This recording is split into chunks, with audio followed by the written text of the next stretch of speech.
All right, Shine Campus, welcome to our Sunday Strength. I hope that everybody is having a beautiful Sunday or whatever day that you're watching this. I hope you guys are enjoying yourselves and really doing the things that mean growth and push through and grow some more and enjoy your families and enjoy your time as much as possible. It's necessary, right? So today I want to help you guys to avoid the scenarios that mean that your relationship has a slow grind to gone, divorced, done. I want to be able to try to help you guys to avoid that. So, we know really well how to fall in love and how to get in a relationship all the way to the point of feeling like, hey, this is a person I should even marry.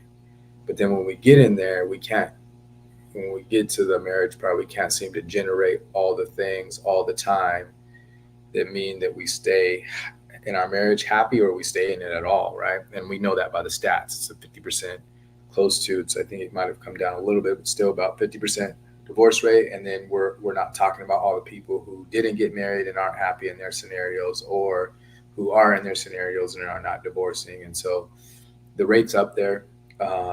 And part of the issue is that the way that we disagree or the way that we have arguments is that issue. Okay. And so, what is that? What are those things? And you can kind of mark your own argument styles for kind of knowing. The first style or the first idea in the style of arguing is that you think that you and your partner have to believe, and there's two things actually I think create this kind of this doom or gloom kind of style. You think that you and your partner need to agree on everything, and you don't see another way of being able to do it or have a relationship if you don't agree on the things that are happening in your relationship now, right? So you believe that that is necessary. That's the first thing. The second thing is that if things don't go your way, then you believe that you're entitled to not be in the relationship and or figure it out. All right. So two dangerous ways of arguing, because if you think about it, if those are your endpoints, one is you are creating like an angst inside of you, um, which probably generates an angst inside of your partner, or lends to that scenario because you feel like, man, I need to get my partner to agree with me. If they don't agree with me, I can't move forward. Or the idea that you are leaving, and this is maybe even not something you're consciously saying, but the idea that you would leave or they would leave in our bodies, like we really don't want that separation or that abandonment kind of sense, even though we might be working towards that. And so there's some complications going on the inside of us. And it makes us really kind of create an argument style that isn't going to be effective, because then it starts turning into hyper vigilant interaction, like name calling, reducing the other person or trying to reduce the other person, avoidance, not looking at possibilities for growth, not coming together as a couple, right? So it starts generating all these things. And anybody who's in these scenarios, you know exactly what I'm talking about. And it's not easy. And if you haven't been in those situations yet, this perfect. You got this video so that you can actually start working on it. So what is the replacement if we're not going to go to this idea that says, look, we don't have to agree, then how do we move forward? How do we have opposite ends of belief scenarios and then move forward in our relationship, knowing that I know that we're headed in two different directions? And then two, um, do I have to stay in a scenario where I'm miserable, right? Or where I'm not happy, or where things didn't go my way, right? Do I need to stay in those? So how do we resolve that? Well, I think a lot of us play on a lower level of relationship being. And that's unfortunate, because I think that also ends in our separations, our divorces, or unhappy while we're in the relationship. We have to kind of think of our being inside of the relationship as a different way of being in that this relationship isn't here to give me anything other than a place to serve. And I know that's super hard for people to think about. A lot of times people want to just use like carrots and sticks to be able to like get people to move around and do what they want them to do so that now we're happy. And that's a short-term fix maybe, but the long term of that, and that's probably what's happened in our relationships a lot of times, the long term of that means that there's no heart interaction about the scenario. And so now I'm not moving based on my heart, I'm moving based on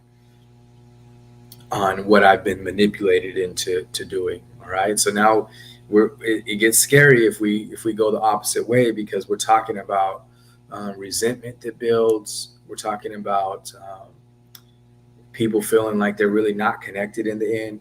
Right. So if we're able to do the opposite, if we're able to lead more in the idea that says, look, my job is to be able to serve, and because my job is to be able to serve, I need to be able to be the one that figures out how to do an argument when I don't agree.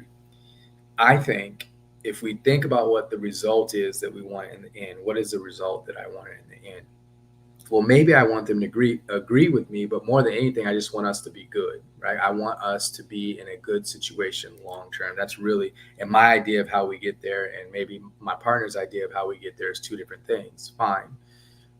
We still have that same goal. The hope is we still have that same goal, that like we want to be okay, we want to be peaceful in our relationship, we want to be loving, connected in our relationship, we want to grow together, we want to create together. We want all those things inside of our relationship, security, right? We want all those things. So how do I get to building that? Well, a lot of times you have to be the first one to put your fist down. And I always say, like, emotionally, we keep our fists up, and that just makes somebody else want to do the same kind of thing. Or we put our forearms up, and that makes somebody either want to swing or do the same kind of thing.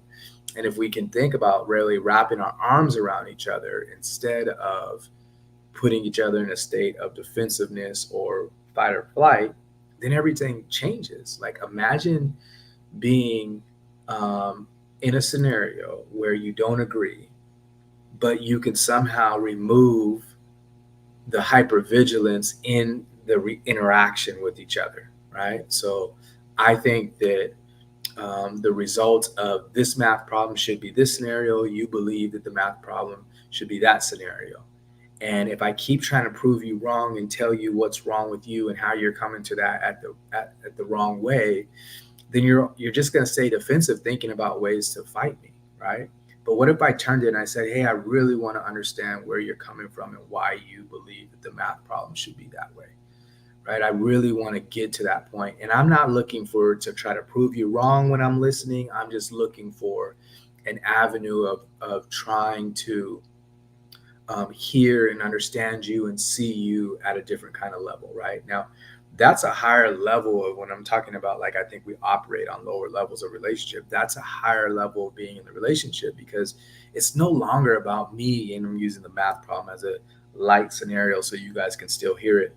But it's no longer about me trying to say that, hey, this is the way that the math problem should be answered, right?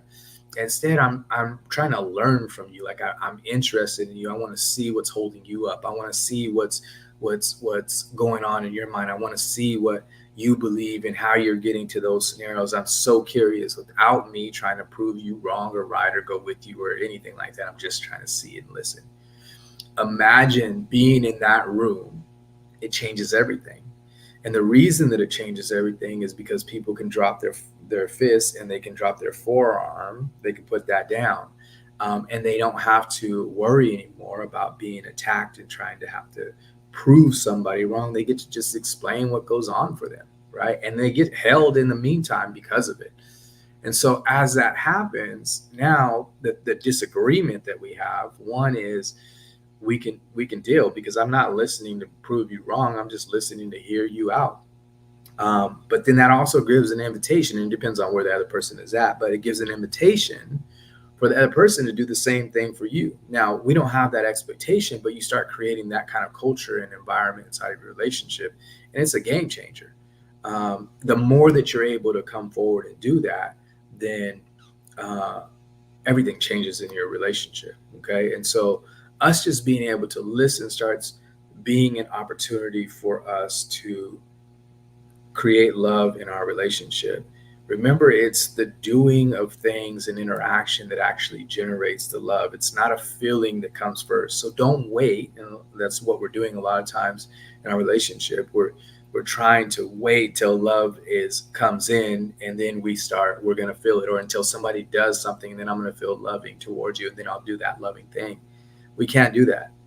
We can't do that. We can't wait until those good things happen before we start generating that inside of our relationship. And so we'll have to flip it. And I think that listening like that is a really effective way to be able to listen. And I know the question ends up being, well, what if they're wrong?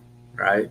And I'm a firm believer that, and my mom used to say this all the time, like, the truth always comes to light. And I would say that, to add to that, I would say that the truth is going to be there whether it's in the dark or the light. And it's up to us to be able to discover that. But it's not up to us to tell somebody else what's right or what's wrong or what's true or what's not. Right? How do I live in a situation where somebody just absolutely doesn't agree, or I don't feel comfortable about comfortable about moving forward? Well, if there is a disagreement that you say, like, that's just something I need them to agree with. I really want you to work on you.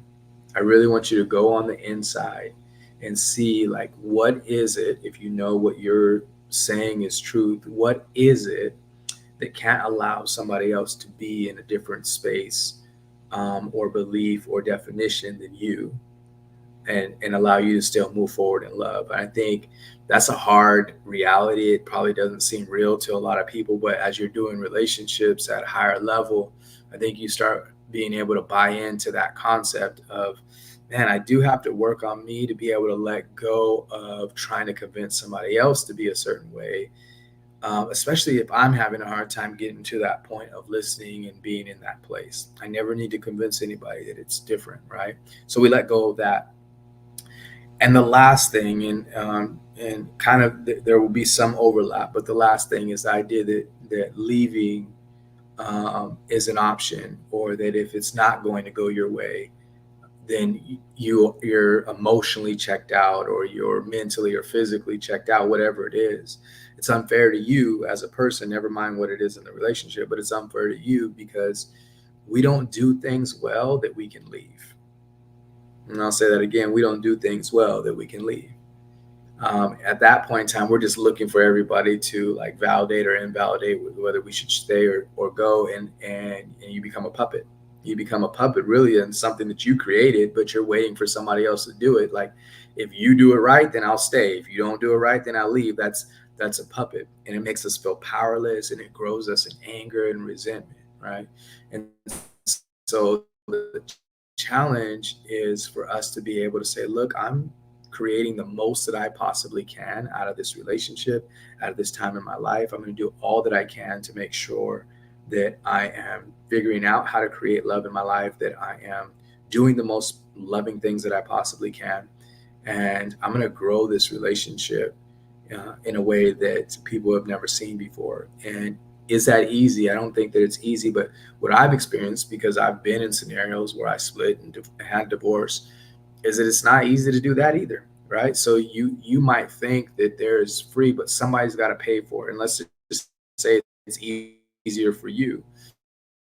Your kids got to pay for it, or your families, or different scenarios around you have to pay for that scenario. And so while you might consider or think, like, oh, it's easier to do something else, the truth is, not only um, is it worth doing whatever challenges are there, uh, but you also have that commitment that I think that long term you're really going to appreciate and understand, and be able to see, higher versions of you that you could never even imagine.